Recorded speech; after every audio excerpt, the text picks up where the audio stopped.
RJD क्या मजा लेगी। आरजेडी तो ऐसे ही समाप्त हो चुकी है। जो परिवारवाद की पार्टी है, जिसकी बुनियाद ही भ्रष्टाचार और घोटाला है, गरीबों को लूटना है, वो क्या बोलेगी। एनडीए में जो आज सीए कानून के खिलाफ बोल रहे हैं, उनके अंदर मानवता समाप्त हो गई। उनको एक अच्छी जिंदगी देने के लिए न्याय किया है माननीय प्रधानमंत्री जी। एनडीए में कहीं कुछ नहीं है।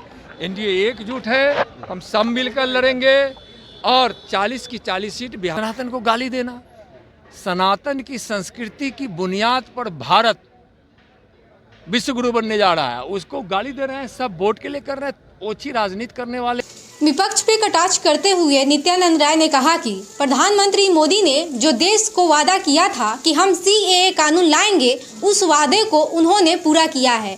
जो भी लोग कानून के खिलाफ बोल रहे हैं, उनके अंदर से मानवता समाप्त हो गई है। अब उनसे यह सवाल किया गया कि चिराग पासवान नाराज चल रहे हैं।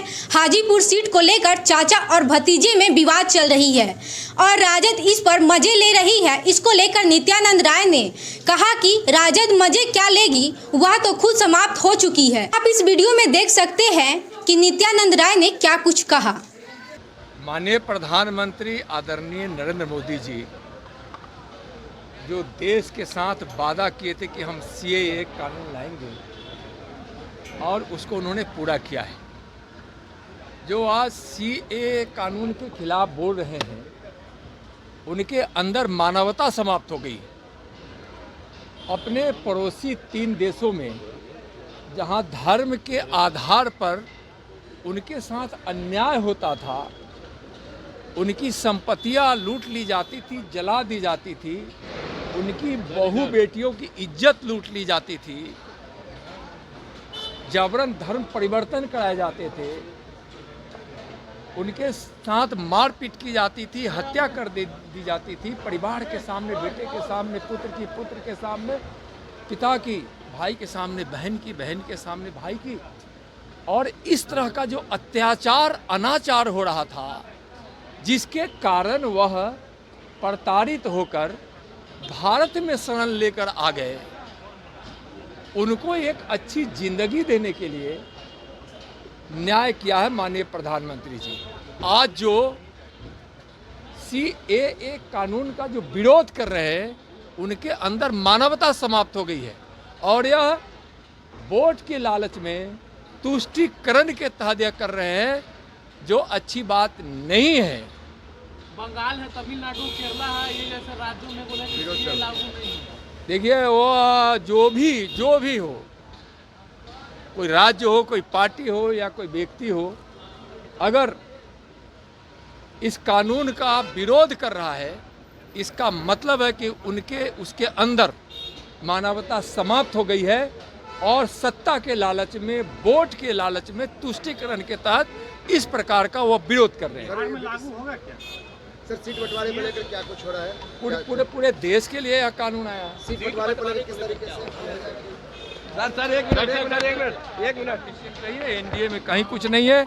एनडीए एकजुट है, हम सब मिलकर लड़ेंगे और 40 की 40 सीट बिहार में जीतेंगे। चिराग पासवान नाराज चल रहे हैं। कोई नाराज नहीं है चिराग पासवान जी, कहीं से कोई नाराज नहीं। कहा जा रहा कि चाचा भतीजा में कोई नहीं, चिराग जी में कोई नाराजगी है नहीं है, बिल्कुल नहीं है, बिल्कुल नहीं। जल्द हो जाएगा सीट बंटवारा। हाँ, एकदम जल्द पता चल जाएगा। चिराग पासवान और उनके जो चाचा जी हैं, उनको लेकर आरजेडी बड़ी मजा ले रही है। कह रहे हैं कि उलझन है, उठापटक चल रहा है।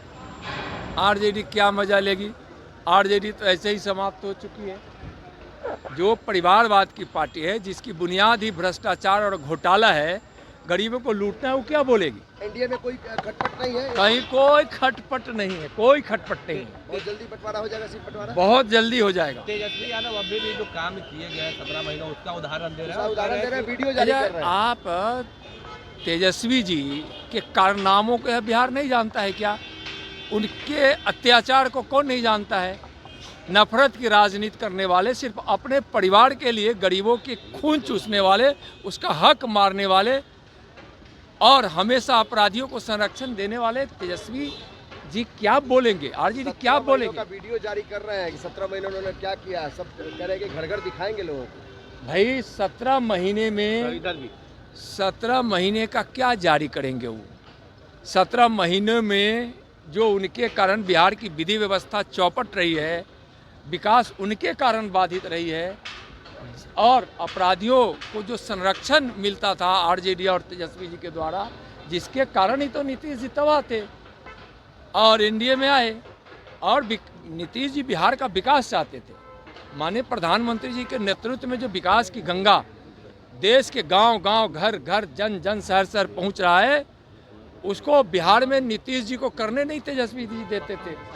तो वो अपराधियों को संरक्षण देने वाले, लूट खसोट की राजनीति करने वाले, भ्रष्टाचार और अब परिवारवाद की नीति के तहत राजनीति करने वाले को क्या बोलेंगे। मुकेश सहनी का भी तेवर है। उदयनिधि जो हैं ये बयान दिए थे सनातन के खिलाफ, तो उसके खिलाफ जो है आरा कोर्ट में मामला दर्ज किया गया है और कोर्ट में संज्ञान लेते हुए देखिए उन लोगों का दिमाग खराब हो गया है। सनातन का विरोध करना बहुत ही किसी भी इंडी गठबंधन के नेता का संस्कार और स्वभाव बन गया है।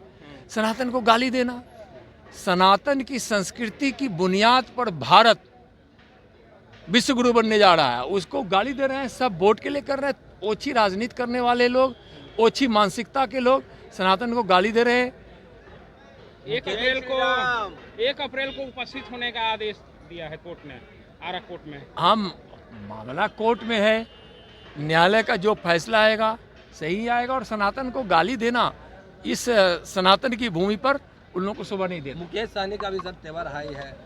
वीडियो को लेकर आपकी क्या राय है? आप अपनी प्रतिक्रिया हमें कमेंट बॉक्स में बताएं और ऐसे तमाम खबर से जुड़े रहे मेरे साथ। मैं अनुराधा झा, आप देख रहे थे राजनीतिक दृष्टि। बहुत बहुत धन्यवाद।